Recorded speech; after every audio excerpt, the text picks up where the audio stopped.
第46页，专题特写，分秒必争，飞机逃生的黄金90秒。The race against time in plane crashes. No one wants to be in a plane crash, but there's always a chance that it could occur. On the off chance that a tragedy happens, evacuating passengers and crew quickly and efficiently becomes the priority. On average, a passenger plane carries 300 people.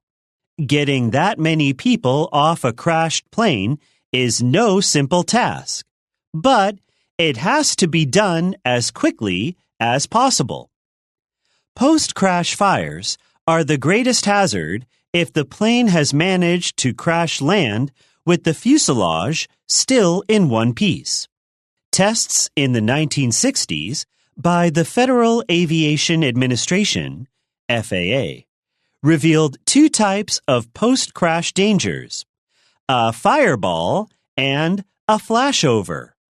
A fireball is caused by escaped fuel that creates an ignitable mist over a crashed plane. A flashover occurs when the air inside a plane reaches temperatures so high that it will instantly ignite upon contact with fire. Either one of these situations can occur in under 2 minutes. As a result, the 90-second evacuation rule was imposed.